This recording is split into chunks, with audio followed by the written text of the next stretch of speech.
glad to be here. Okay, I'm a yeller, just so the sound people know. I don't have slides because I never follow the order of whatever I write down, and I've already changed my talk 17 times since I've been here up on the second floor, listening and learning and being inspired and kind of disrupted and angered and then inspired again. I won't share all that with you, but today I'm here to talk about a topic, and the topic is called this. The topic is called tokens tarnish. Tokens tarnish. That's what I want to give my 20 minutes here. So you heard a little bit about me. So I'm a pastor and an activist from Chicago. I'm the daughter of 2 immigrants who came from Latin America to pursue the American dream. And I'm a product of that journey. And more importantly, though, the most important thing you should know about me is that I love jewelry. I just love it. I can't get enough of it, okay? So I love to go, when I visit cousins and relatives in Latin America, I would go and buy like authentically beaded jewelry like alongside this like flea market type place, and I would go and like buy things in the street and, you know, kind of collect things to remind me of the beauty of the people that were there. So for me, they're artifacts of beauty that remind me of an experience that I had, of a person that I met. And so every piece of jewelry that I wear is actually located in a place with a story and a person. Like a mentor says, even your jewelry has purpose. I said, yes, even my jewelry has purpose. But what I can't stand is fake jewelry. I can't stand fake jewelry because, you know, you go to Target and you see this like long wall of like beaded things, and I'm like, yeah, I don't know where that came from. I don't know who had to die for that to be made. Like, I don't know what happened there. I don't know their story. Like, I want to know that what I'm wearing is located in, I have seen the eyes of the person that's made it, right? Their story, know their story, right? I just can't stand things that are fake, you know? Things that are fake, for example, if you've ever had something and someone told you, oh yeah, this is real silver, they like con you into buying something, this is real wood, and you like take the bracelet off your arm and your arm is green, you know what I'm talking about? Yeah, or like you take the necklace off and like your neck has this like gray thing on it, or you got a rash from it because you're allergic to whatever it's made out of, because it's not real, it's not authentic, right? Even things that look beautiful, like I have my wedding ring is an emerald, my engagement ring is an emerald. And, you know, you can't hardly buy an emerald in the US because they're so rare. And so you can buy an emerald that's very expensive and lab created and incredibly fake, and it looks beautiful and it has no blemish, it has no crack, because it's not real. So even though it looks real, and even though you paid a lot of money for it, it's not actually authentic or real. And so it is with some of our projects on diversity. So it is with how we treat people, because when we treat people like tokens, they tarnish. When we have diversity that's tokenism, it tarnishes, and then pretty soon we realize that it wasn't real at all, because we look at our arms and our necks and our rashes and we say, oh, that actually wasn't very real at all, was it? So we have to think about what it means to have intentionality without tokenism. We need to think about what it means to have relationship without transactionalism, right? I'm going to use you so that you can, I got one of these the other day, will you endorse my book? And I was like, no, I'm just sorry, I'm going to tell you. I just don't say no, I'm not even nice. I'm not like, no, I'm sorry, I don't have time. I'm like, no, I have to tell you that there are enough white writers in the world today, and so I'm spending the next 5 years only endorsing women of color, because it takes a long time to read a book and say that I like it and put my name behind it. And so if I'm going to use my time, it's going to be for Bethany and not someone else. So when I got the book in the mail, you know, because I still got a free copy, it was like Bono had written in it. And I was like, why did this person need my name? And I know when I saw all the other endorsers that they needed my name because I was a woman of color. Because they needed for a Latina to write, this book is good. Or else they would not be seen as a diverse voice. And I was like, oh, I see what's going on here. I see exactly what's going on here. And I will not be a token that tarnishes, because I have spent my whole career, in every aspect that my career has brought me, experiencing the trauma of tokenism in my body. And I'm tired. So what would it look like for us to develop something that's actually authentic and real? Now, part of that experience for me is understanding my own personal story. So we must all understand our own story and know where we came from. We speak where our feet stand. We can only understand life and think and speak from where our feet stand. So we must know our story. So when I was in when I was in first grade and we moved from an urban neighborhood that was primarily Latino and Black into a mostly affluent white suburb, my mom, she bent down and she looked into my 6-year-old eyes and she said, you know, Sandrita, you don't have to tell anybody that you're Latina. You can pass, you can fit in. That was the instruction I was given on my way to school. Don't tell anybody who you are, because you can't make it if they don't know. She forgot that I couldn't yet speak English, so that was the problem. Just smile really big, you know. It was my mother's love for me because she knew as an immigrant woman what I was about to encounter in the world. And so she thought if I could just help my daughter fit in. The problem was that I took that into all of my life. I must fit in. I must be like them. I must assimilate my way of speaking. I must learn how to speak English the right way, so let me not speak Spanish for a hot minute, right? Now I'm like struggling because I have in a bilingual context, right? So I must dress a certain way, except we were poor. So I couldn't dress the way that everyone was dressing in my white affluent suburb because I had like the Popeye, you know, Walmart pants and the like Payless shoes. Does Payless even exist anymore? I don't know. So it was like the knockoffs of everything, right? The hand-me-downs and knockoffs of everything. And but I so desired to fit in. I so desired to be accepted. I so desired to be wanted. I so desired to be valued. To be seen as someone who has something to offer.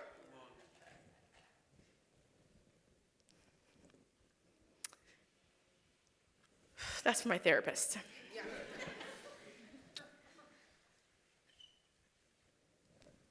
The irony of it all is, you know, fast forward 31 years later, I run into this guy. He's kind of like, hey, let's date. I'm like, okay, there goes the journey. Now we're married. And I'm just like, that's a story for another day for the podcast, maybe. And I'm running the Chicago Urban Program, and we're reading Dr. Beverly Tatum's book, and all of a sudden we get to this thing that's like the desired norm. I think it's like in a box in her book, and I'm like, oh my gosh, this is my fiance.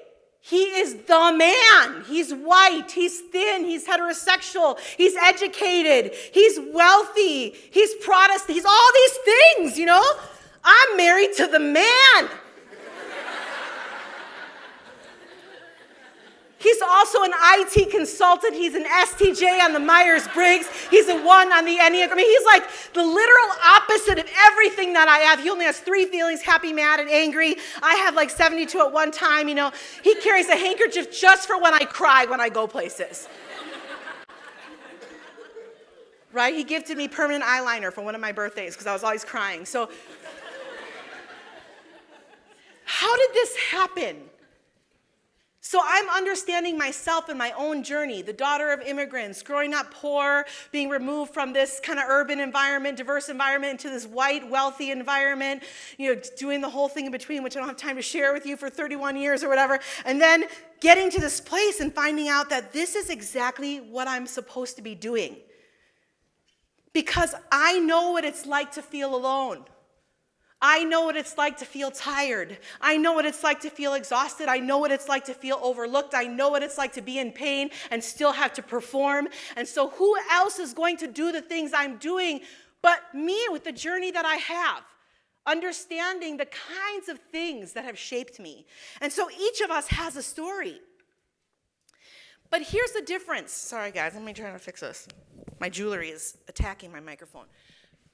But here's the difference. For those of us that experience social marginalization in some kind of way because of our class, our gender, our sexual identity, our race, our ethnicity, our abilities,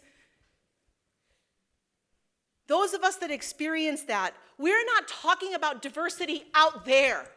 We're not talking about diversity up here. When we're talking about issues of inclusion and equity and mutuality and solidarity and life, we're talking about it right here in our very bodies. In our bodies. It's not something we think about, it's something we live. All of us actually live it. We're just aware of it in a very particular way. We're all being oppressed by white supremacy. We're just feeling it in a particular way.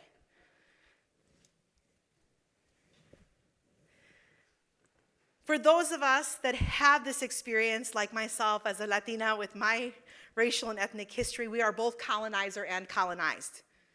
We are a mixture of ethnicities right here, a mixture of histories right here. And we can't ever be just good or just bad. We just are that very thing all mixed up in one. On a journey with ourselves, trying to figure out what we do about the world that we live in. And in order to build bridges, in order to tear down fences, in order to knock down ceilings and make room at the table, we have to start with our leadership. We have to start with our understanding. We have to start with our journey. We have to start with our family. We have to start with our neighborhood. We have to start with our community and figure out what it is that's happening in our bodies. Become aware of that so we know what it is we're bringing into a room. So when I enter into a corporate space full of white men with suits and gray hair, something happens in my body that my husband will never understand, because when he walks into a space, he's like, people should like me, people should listen to me. Not because he's arrogant, but because he's privileged. He has been taught that the world was made for him, and everything indicates that that's true. When I walk in the room, I'm scanning it. Who's in power? Where's the nearest exit? How do I hide myself if things go bad? Because I've had enough experiences in those spaces where people said they want me to come and speak, where people said they wanted me to come and share my story, where people said they wanted me to speak truth and be honest, and there is a cost for your honesty. And so pretty soon I'm exiting the backstage door because I don't want to hear people's peanut gallery comments, because I just shared my whole life with them. And I'm not interested in their perspective on my history and my story. So we do the work in ourselves. So before I give any, how do you do this? You do the work in yourself. You start with yourself, because then maybe by starting with yourself, you would have built something that people want to emulate. This is like what I used to experience as a Chicago urban program director. People will come to the West Side, they see all the things, they're like, people in my neighborhood don't care about justice. They're all racist. We need more diversity in our university. And they just go back and blah, blah, blah, and blah, blah, blah, blah. I'm like, you haven't even done anything. Just shut up, You just read a book last week. I'm so glad you read Just Mercy. You've done nothing, okay? So shut it. So the best thing you can do is ask, what is the invitation for me? And then take practical steps towards that thing, build something, and then say, could it look like this? Yes, Bethany, it can look like this. Could it look like this? Yes, it could look like that with some tweaking. We have to start with ourselves. Building an understanding of who we are, where we come from, the communities we represent, how our presence is meaningful in a room or in a space, what our voice means to the people around us, and then from there build, tear down, reconstruct, create, innovate something new.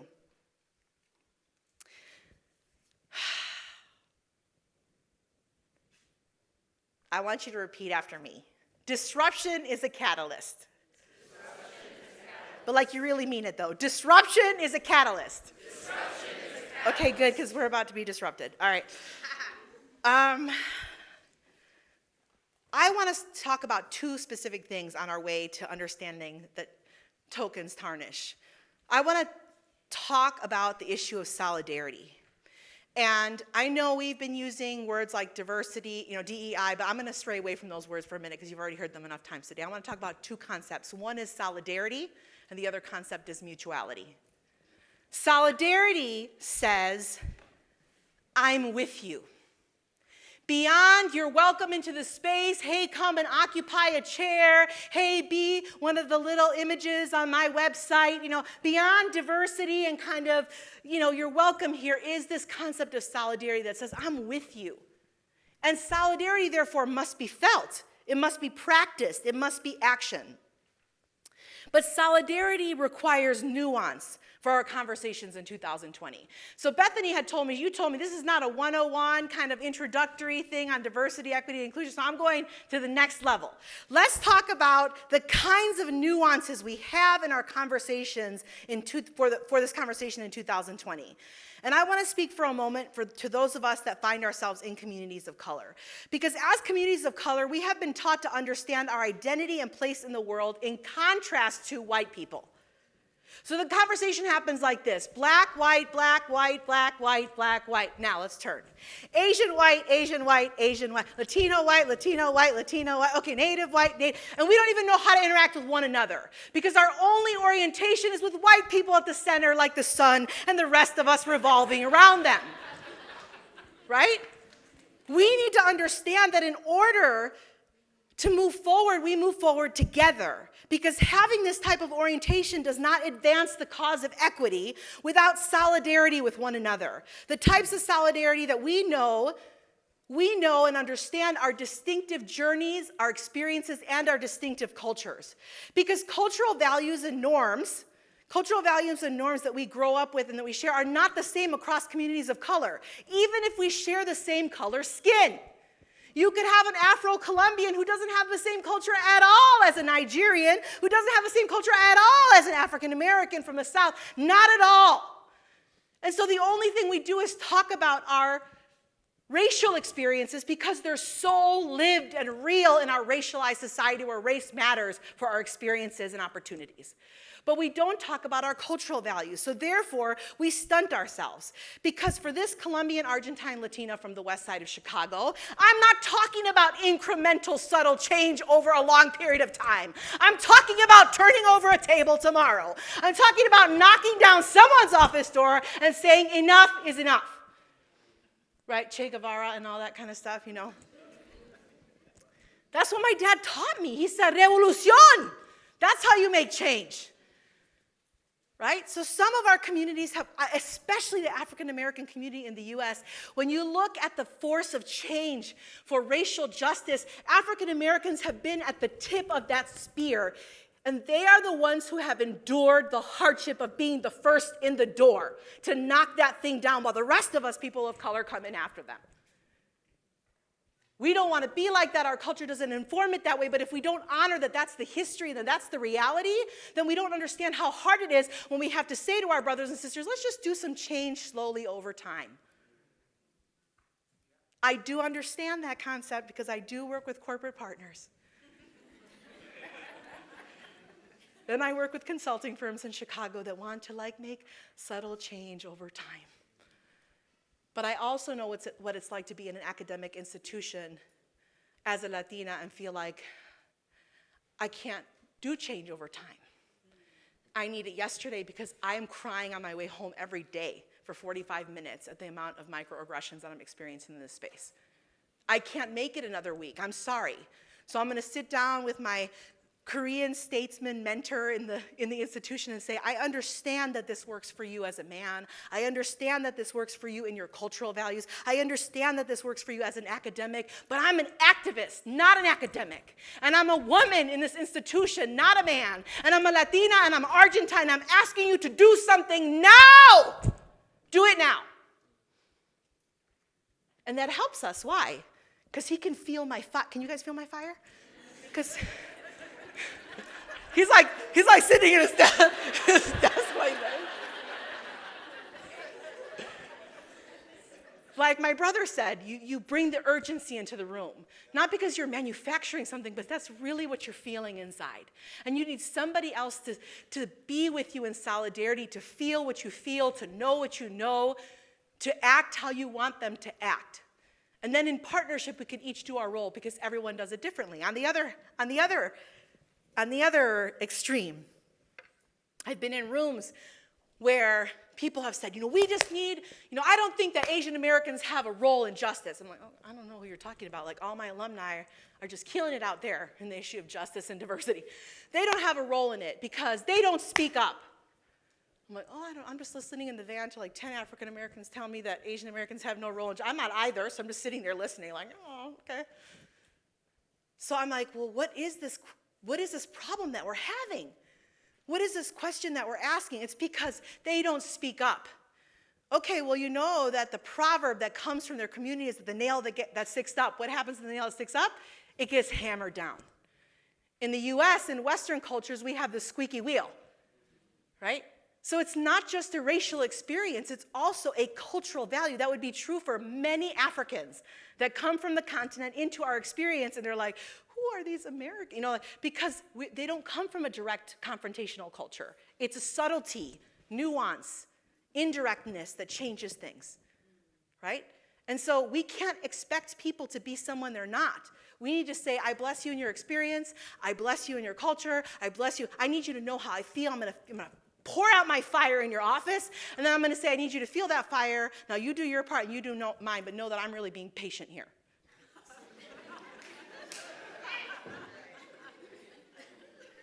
No, you can never be me, but I can't be you, and you need to understand that. How does one do diversity and inclusion in my body and in my experience?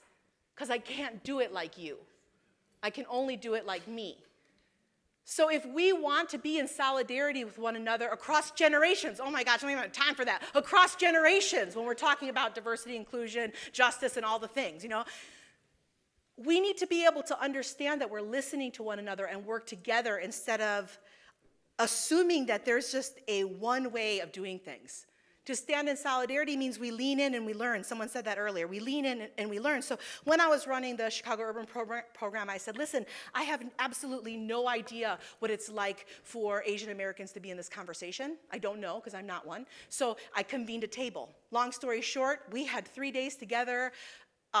Students and local activists and pastors and government leaders and older people. I mean, everybody was there. And I said, can you teach me? Can you teach this Latina how to lead Asian Americans in a binary black and white conversation in Lawndale? Can you guys teach me that? Somebody, right?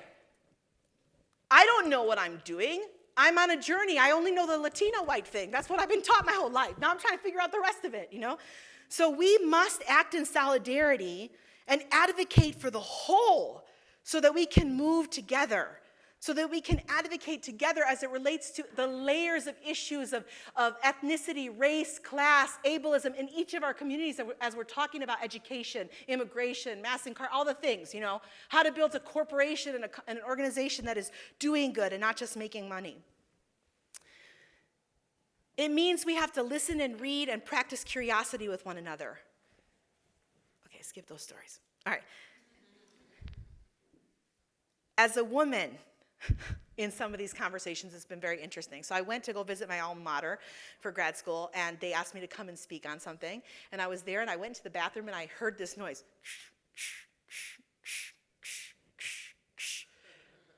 And it was a pump, like a breast milk pump. And I was like, what's going on here?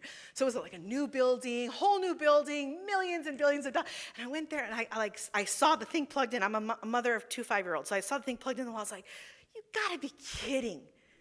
I left this institution 8 years ago, and they still haven't put a nursing room in here or a pumping room? How can you tell women we want you to be at our institution and not provide that kind of like basic human need, So I'm saying this in the green room, like, what is wrong with these people? I'm like just like ranting. Like, I was here 8 years ago, and we asked for these things. We asked for a nursing room. We asked for a pump. And this woman's like in the stall, that's not appropriate. It's not even sanitary, And like, I can't believe this is still that way. And then I realized that like the dean of the school is like sitting across the table from me. I don't know who he is because he just moved in. He just started there. And then afterwards, the black woman that invited me, she's like, just so you know, the dean of the school is sitting there. I was like, I don't care. They won't invite, they haven't invited me back since then. But that's fine. I don't have time for that. But solidarity is shown not only when we feel with one another, but when we act on behalf of one another and we speak out. We speak out with one another. This is why it's so powerful when Japanese internment survivors, people that have been in our country's concentration camps, stand at our borders and say, not on our watch, not again, we will never forget. We will not put children in cages and throw them on the ground and forget, because we have already done this to Native Americans. We've already done this to African Americans. We've already done this to Asian Americans. We've already done this. Not on my watch. It's so powerful because when Asian Americans join their voice and their lived trauma to our currently lived trauma, and they say, not again, people begin to pay attention. People begin to pay attention. So what would it look like if we started working together in that way, in mutuality, when we stand with one another in our corporations, in our neighborhoods? I just want to bring it, like, it's not just your organization, it's your neighborhood. You have to start in the place where your feet stand, where we put our voices together and we raise our voices. And there's a song that we sing, because I'm a pastor, so there's a song that we sing in church, and the song says, I'm going to roar a little louder, I'm going to roar a little louder, I'm going to roar a little louder. And they just keep roaring and roaring. You see, it's like 7 Latinos roaring. I'm like, yeah, roar, sister, roar, And that when I see that, I'm like, that's the image I have of what my community has to offer this. Like, you think we're going to be silent. You think we're going to let you do it. And it doesn't, roaring can happen in any language because it's just a moan, But I'm not going to come to your company. I'm not going to come to your academic institution. I'm not going to come to your little conference and come up here and say, like, we just need to listen to one another. No, some people have been talking long enough. Some people need to sit down and listen. Some people have been leading long enough. Some people need to replace themselves, fire themselves, and put somebody else in that position. Right? So I'm going to keep roaring. Anywhere you ask me to go, I'm going to roar. Because there is injustice that's happening in our country under our watch. We're trying to build diverse institutions that make money. We're squashing little children over here in our urban centers, along our borders, and allowing it to happen all over the world while we just sit down and talk about diversity sipping a $6 latte. We need to understand that what we're doing is not playing games. What we're building together is not a nice dream. What we're building together is something that is needed for life and death. It always has been, and now the alarms are sounding again, and people are roaring, and the question is, are we listening? Will we stand in solidarity with them? Oh my gosh, okay. Make sure your diversity is diverse, that's all I'm saying. Make sure your diversity is diverse. So very practically, look at the list that your organization puts up for learning. Some of you have like book lists to watch to learn about diversity and race, and it's all like a black and white binary. That's not helpful. Include other voices, or it's all men, right? Books on leadership. I mean, I don't know who has recommended to you a book on leadership in the last 6 months, but I'm going to bet you that book was not written by a woman or a person of color, right? Your audibles, what are you listening to? Like, what are you asking other people to listen to as you train them up? Is it really diverse? Is it taking into account the voices that you're listening to, because they're probably not books and probably not podcasts and probably not professors? How are you including the voices of other classes, right? Or people who don't actually give voice through their voice, but in other ways. The second point, which I'm going to make so quick, Bethany, sorry, is mutuality. And mutuality requires intentionality and authenticity. So all I have to say is that organizational initiatives around affinity groups and kind of folks of color and all these groups that we build to like help them, oftentimes what we do is actually create extra jobs for people and make them exhausted. I've worked with so many companies like, yes, we have an Unidos group and it's for Latino Americans and this is what we do. And they're like telling me about it. I'm like, oh, you're actually having them do more work. You're not paying them for this extra work that they're doing, which is making book lists and telling you what to read and telling you what organization you should partner with. And you're actually giving them more work and paying them less, traumatizing them and trying to get them to change your institution. The question is, what are you doing for them aside from exhausting them? Are the people of color in your organization that you are building pawns for your productivity? Are you developing leaders or just using them to better the bottom line? An academic institution that I work with did this diverse cohort. I don't have time to get into all the intricacies on how they built it, but it was clear that the cohort was not really for the betterment or the development of the folks of color or the women or whatever, for whatever reason they were in this cohort. It was just kind of like everyone together. It was because they wanted to change the institution to give the institution a good name. So look at our institution, look at our grad school. We have this part of our grad school that does this diversity thing. Voila, take a picture, put it on Facebook, Instagram, and our website. And in reality, the people were getting exhausted because they had gotten more jobs with less pay or no incentive for what they were doing. Has anybody ever had that experience? Oh my gosh, I'm so tired everywhere I go. It's like, you have to be a professor, but you also have to hang out with the kids of color, and you also have to do this thing with the women. And I'm like, are you gonna pay me more? Because it seems like you're paying me less, actually, than the other people that are here. So we need to think practically about what it means to lean into mutuality, to say, are we just transactional in the way that we're interacting with one another, or is this relationship actually authentic? Am I listening? Am I empowering? Am I supporting? Am I resourcing? And there's another institution that I work with that I thought was fantastic. They said, look at our board. It's all white men over the age of 65. We better do something about this. And so they said, it might take us 10 years, but let's start over here with our 24-year-olds and begin to have a cohort for emerging leaders. And let's give them particular training opportunities, exposure, networking, et cetera, so that we could see in 10 years from now, we'll have potential board members. You know what that board looks like now? Younger and browner. Because they were willing to do the work over there to make sure they had a way of getting people, and not just like this is the best thing I think organizations do. It's so hilarious. They're like, let me take the youngest woman of color in the institution with the least experience and put her on the board with 6 older, credentialed alphabet soup guys. Surely she'll speak up. And she comes from a culture that defers to experience and age. Surely that will help, but they haven't thought about that dynamic for that woman. They haven't thought about the kind of training that that person would need in order to function in that reality. And I think if we're going to do those things, which some of us, I was like 30 years old at like a national level leading when I should not have been. But there was no one else. So I was like, okay, I'll go. Roar, whoops, that didn't work, okay. So, but I had mentors who coached me and developed me and took me through leadership process and helped me understand how an organization works and change management theories and all those. And I was like, okay, how do I put that with who I am? Because I'm comfortable with who I am now. And I take this and I put that with my community strengths and I take and I put it together and I'll say, okay, now finally at 45, I'm beginning to understand myself. Put me in that room. I'll go. And at the same time, I'm going to bring someone with me so that they're learning alongside of watching, seeing, and they're not being traumatized. They're watching me be traumatized. And then afterwards, I can say, okay, let's talk about what happened. How did you see me respond? What could I have done better? What would you have done? And then the next time they're in that room, they won't have to go through that. So we want to invest in leaders and not just strain them. Leaders who understand how to have critical conversations. Leaders who understand how to interact with board members and executive level folks in the institution.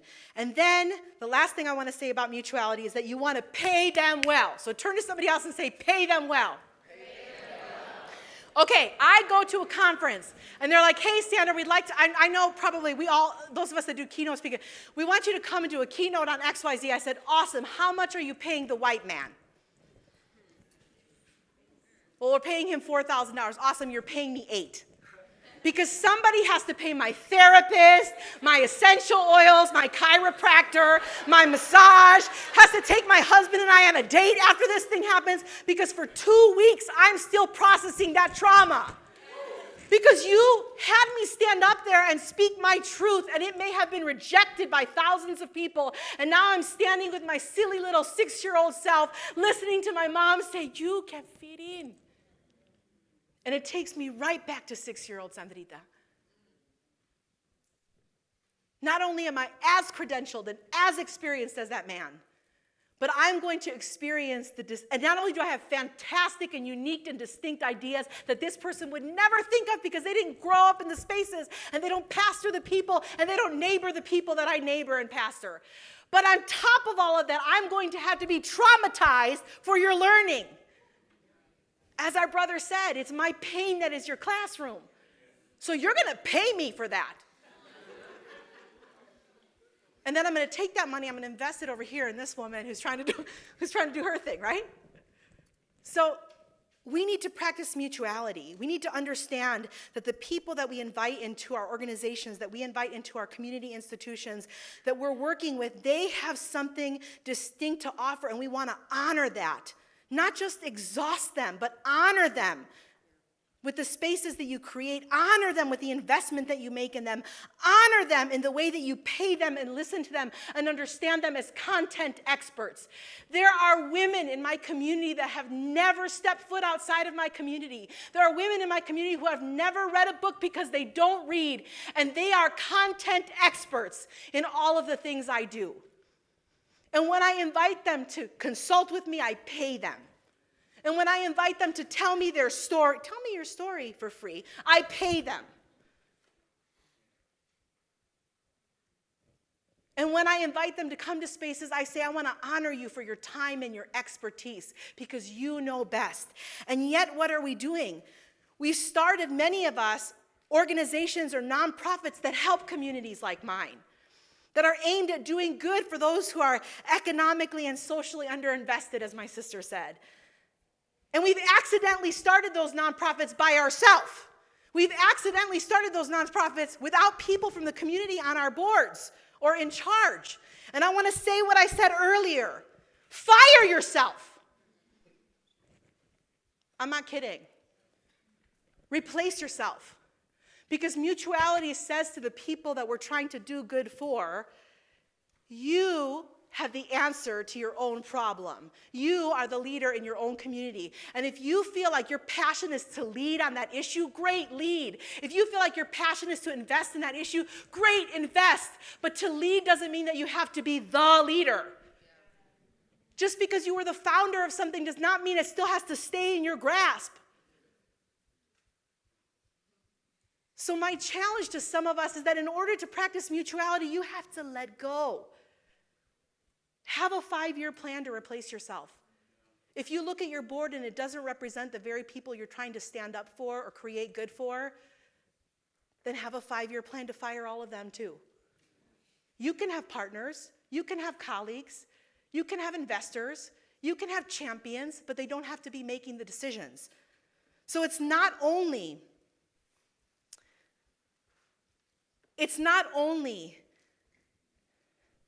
that you shouldn't make decisions about us without us. It's that we can make our own decisions. The nonprofit organization that our church runs, that's in partnership with our church, does not have outside people telling us what to do. We have not struggled, we have not suffered, we have not been in need, we have not gone crying to other people, because we know that we have power. We know that we have resources. We know that we have answers. We know that we have voice. All we need is for people to step aside and get out of the way. Mutuality says to the people that we're trying to do good for, in our organizations and in our neighborhoods, you are just as capable as leading this as I am. And you do so, practice that mutuality by creating space at the table. How you do that, let's go and consult with Xavier. He'll tell you how. So how do we become this new kind of leader? We practice solidarity, we practice mutuality. We understand that we can start creating change first in our own lives, understanding ourselves and then working outwards.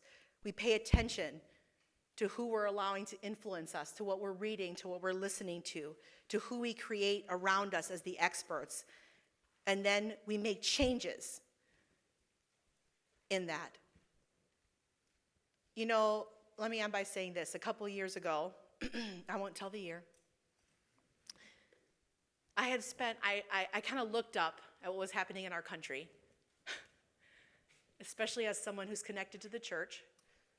I looked up after a particular event in our country's history. And I had had a lot of wine that night. I'm not even going to be lying to you. I had had a lot to drink as the polls came in. And I literally got on my face in my room and I felt defeated, like, what the hell has the last 20 years of my life been about? What have I invested into that I have spent 20 years trying to move people from point A to point B, and that's how I felt, nothing has happened. Like, this is just the expletives, I was like, I have to think about two things. I shouldn't talk about Jesus a lot, and I shouldn't swear. Those are my two things coming up here. Don't swear, don't talk about Jesus a lot. Okay, don't swear, don't swear. Okay, so, all right, sorry. And I realized when I had looked up, this is what I realized. It was like I had been wearing a piece of jewelry that I took off, and I looked down, and my arm was green. And I had been participating in something that was actually not authentic at all. That I had been participating in something that actually wasn't real at all. That I had seen something that looked so beautiful and so shiny and so real that wasn't real at all. And that day I thought to myself, you know what? Tokens tarnish. The reality always shows itself. And so I would encourage you to do the things that all the speakers have asked you to do this day. Assess where you're at. And don't do it by yourself, because you're going to give yourself really good scores, or you're just going to beat yourself up and be a pulp on the floor. Neither one is helpful. Invite your community, people who are different from you. Maybe invite a consultant in to assess where you're at, to do a diagnostic. And then ask the question, what is my next step? What is my one next step I can do? Because I can't accept defeat. I can't stay on the floor crying just because I had one glass of wine too many. Because there are still voices that are crying out. There are still mothers that are in pain.